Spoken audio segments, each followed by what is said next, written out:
I'm at over 1 million coins in FC26 Ultimate Team already, all from trading, and I started with just 5,000 coins from my welcome backpacks. It seems like out of absolutely nowhere, cards like non-rare 79 rated Bawanga go from 350 coins all the way up to over 3,000 coins, but there's actually a method to the madness. And you can see from my transfer list right now, even though I'm at 1 million coins ready to make bigger investments, I'm still low budget trading because it's so effective. So today we're gonna take a look at my favorite low budget trading methods, not only the ones that'll make us coins right now, but low budget trading methods that are going to work for the rest of the year. So no matter when you're watching this video, it will apply. So if you're tired of being broke in FC26 Ultimate Team, where all of your opponents are already running super teams, or you just want to start trading with a higher budget and make even more coins, well, today's video is exactly the one for you. So if you're excited, make sure to drop a like on the video already, and let's hop into it. What's the most important thing in FC26 Ultimate Team? It's coins. And where can you get the cheapest coins? At Loot Bar. It's the cheapest and it's the safest coin trading platform on the entire market. It's 10% cheaper than all the other platforms. And if you use my code Nitro, they're going to give you an extra 8%. And if that's not enough percent,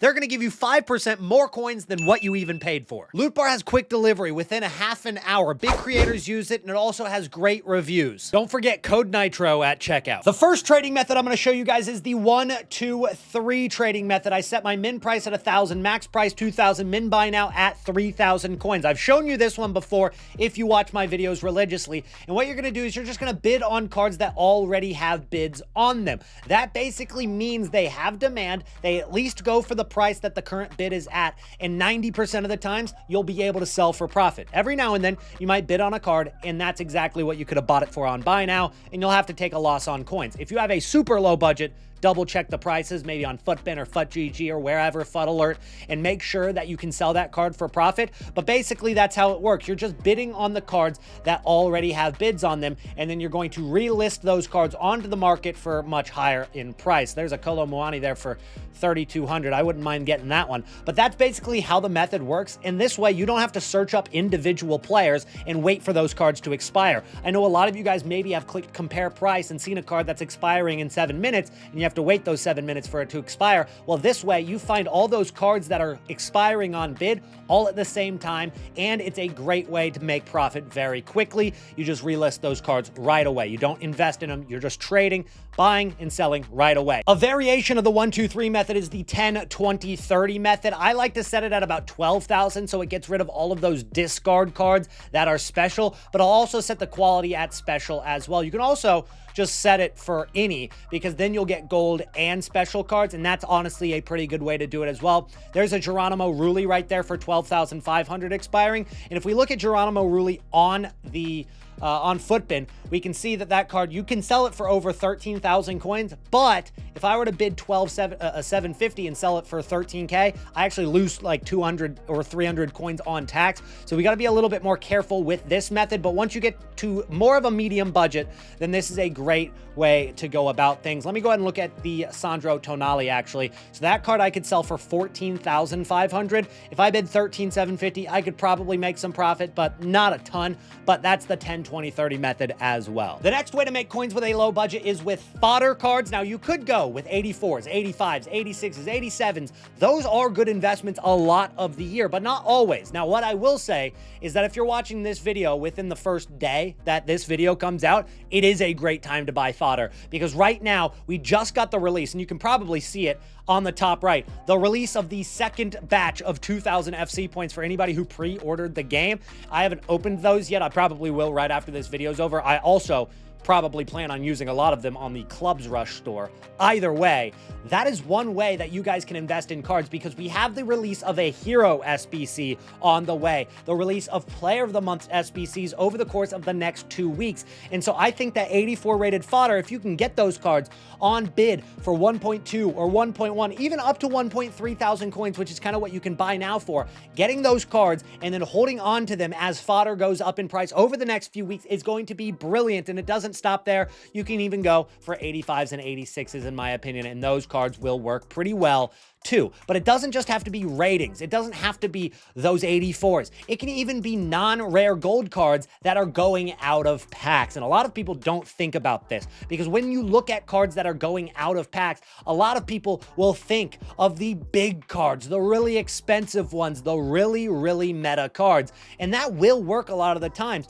But when we look at like the Pulisic that went out of packs, this 84 rated Pulisic, it didn't really go up in price all that much. In fact, it's kind of dropped while he's been out of packs. He went out of packs last Wednesday right here. And that was actually the most he was the minute he went out of packs at 24K. And then he ended up dropping in price over the course of the next couple of days. He's actually still out of packs as we speak, and he's still dropping in price. So not always are the meta cards going to be the best investments. They're higher risk, and even though sometimes it does work out, it doesn't always work out. I like to go with the lower risk, lower budget cards. And so that's why I ended up picking up a bunch of these Denny Bowangas, because that card had no risk at 350 coins. You could get that card for even 450, a 500 leading up into that day that he ended up going out of packs. And all it takes is one time for that card to spike up in price because he's out of packs and used in SBCs. Maybe it was because he got thrown into an AI SBC that was created by Futbin over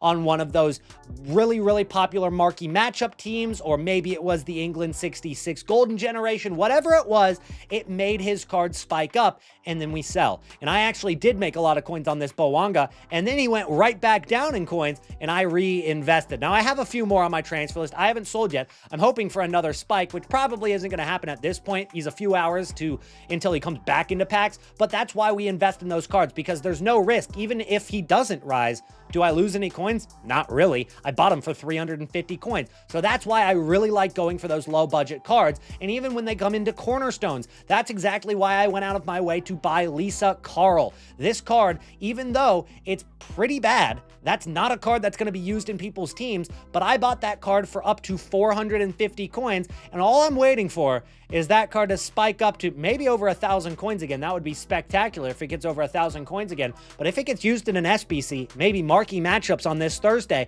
and then that card ends up going to 2,000 coins like the Pellegrini probably still is right now, because Pellegrini is also out of packs for Team of the Week. That card's 2,200 coins. That card before it went out of packs, look at that, 500 coins. Incredible investments right there. So what are some cards that you can invest in right now? Well, one of those would be the best of Team of the Week cards that are coming out this upcoming Wednesday, which is, well, today. So we've got Lavelle, we've got Stanway, we've got Rafa, and those cards are all gold. I still think Stanway is going to be a good low budget investment, but I'm looking at some of those really low budgets, like silver cards like Fabio Abreu and Diego Gomez, or maybe even Salamakers, because when we look at the Salamakers card, and we're going to go ahead and do that real quick, let's look at Salamakers, and we're going to see what his card has done over the course of the last weeks. And as you can see, he did spike up once. He was normally going for about 700 coins. Then when marquee matchups supply and content came out, he went down to 400 coins, but there is some demand for that Salamakers card. He is in the Serie A. He's obviously used in some sort of SBC right there. And so I'll take a punt. I'll spend up to maybe 500,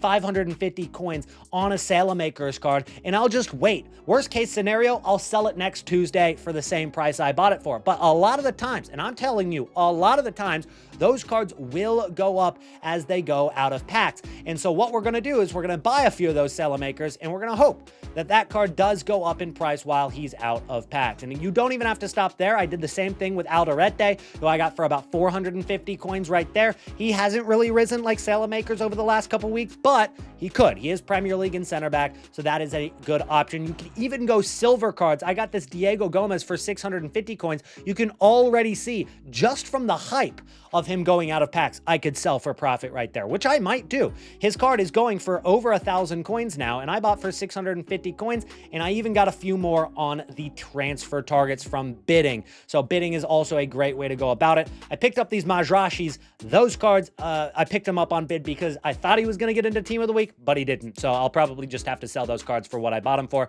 But there's a few more of those Alderete, Salamakers, and then the cards that we got during the 1, 2, 3 method. Another great way to make extra coins coins is called overpriced selling. OP selling, you might see some people call it. And what you're going to do is you're going to find a lower budget card that's still meta enough. A card that isn't at their discard price. Ola Aina is one example. There are hundreds of examples. We're just going to use Ola Aina for the example here today. And what we're going to look at is we're going to see this card is about 1,700 on buy now. That's what you can get it for normally, maybe 1,800 if you can't snipe very well. And that is what the price is going for. That's what you can sell for consistently and very quickly. You might be able to sell for 1,900 after an hour. But what we're going to do is we're going to look at cards with a anchor, because that's the best chemistry style for Ola Aina. Maybe it's a shadow for other cards, or a hunter, or a hawk, or a finisher, depending on who you choose. But for Ola Aina, the best one is an anchor. And so what we're going to do is we're going to search with the anchor card, and we're going to try to get a decent deal with the Ola Aina with an anchor. So the one of them is right there for 2,000. But what I'll tell you is he actually goes normally for about 2,100 or 2,200 with that anchor chemistry style on it. As you can see, there's plenty of them there for 2,100. What we're going to do is we're going to try to get them from maybe 1,900, 1,800. We'll even buy them for 2,000. Honestly, let's go ahead and do it right now. I spend maybe 100 or 200 extra than what I normally would there. But what we're going to do is we're going to take that Ola Aina and we're just going to list that card up for 2,900 instead. And what we're going to do is we're going to continue to relist this card every hour. And will you be doing this with 2,000 coins total? No. But once you work your way up to 20,000, 30,000 coins, you can be doing OP selling all throughout the day. Maybe you're at work and every single hour and a half you log in and just relist your cards on the market. What you'll notice, a lot of these cards will end up selling throughout the day. Lazy buyers are going to make you so many coins if you just list for an overpriced amount. There are people that will spend that much. Maybe they're clicking the compare price function on their squad, and they're going to pick whatever looks cheap or has the chemistry style that they want on the first page. And what you'll see is that will work really, really well over time. As you can see, Zinja is one of the people that I follow that does this a lot. So huge shout out to Zinja. Go follow him on Twitter as well. He's been doing this OP to glory, which is overpriced selling to glory. And as you can see, just today, he had 18 cards sell for 1,000 over what he was listing them for, and he had 4 cards sell for 2,000 over, making him 26K profit today, and he did basically nothing. And as you can see, over the course of 11 days, he's made 200K profit. Now, would I be doing this only? If I want to actively trade, I'm not going to be doing this. I'm going to be doing this in supplement to the other things I'm doing. Maybe I've got 100,000 coins and I've put 50K into relisting these cards throughout the day while I'm working with my other 50K with the 1, 2, 3 method, or I've got some invested in fodder. And even when I'm invested in fodder, I'm listing those cards on the market and seeing if they sell. In fact, I actually bought a bunch of Cherokees on my account the other day, and you might have seen a couple on my transfer list in my last couple of videos, but I have a bunch of these Cherokees that I bought for like 1,300 coins, and I've just been relisting them all for 2,400 on average. And I'll tell you what, even though I've still got about 20 left, I had 60 when I started like 6 days ago.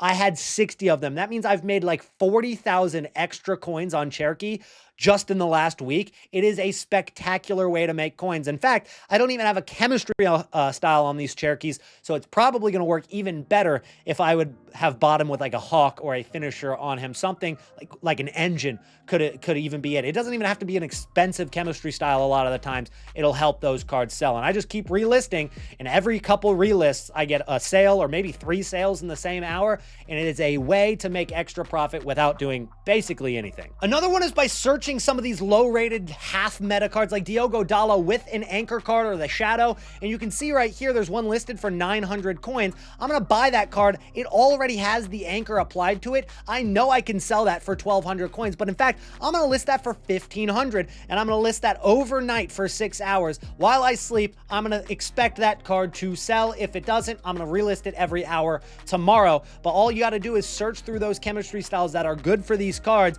and a lot of times people will list them for the price that they normally are. There's another one for 1,000 right there, and there's no reason for me to not buy buy that, honestly. We know that those cards sell for at least 1,200, as you can see right there. So I'm going to buy that one as well, make at least 150 coins on that right there, but I think I'm going to make more than 150 coins. But as you can see, if you search without the chemistry style, you can see that this Diogo Dalot, I mean, he goes for like 950 coins normally, and the people will list with the anchor card or with the shadow card on those cards for the same price as they normally go for. Yet the chemistry style that is attached to those cards make them more expensive. They make them more valuable. People will pay a lot more because when you go to the consumables tab and you want to buy the card just individually to apply to a player like an anchor, well, they're going for a lot more than just a couple hundred coins. You can see the anchor cards are like 1,000 and the shadow cards are even more expensive. These are always going for a lot of coins. As you can see, they're more than 3,000. They're about 4,000 coins right now, maybe a little less than 4K.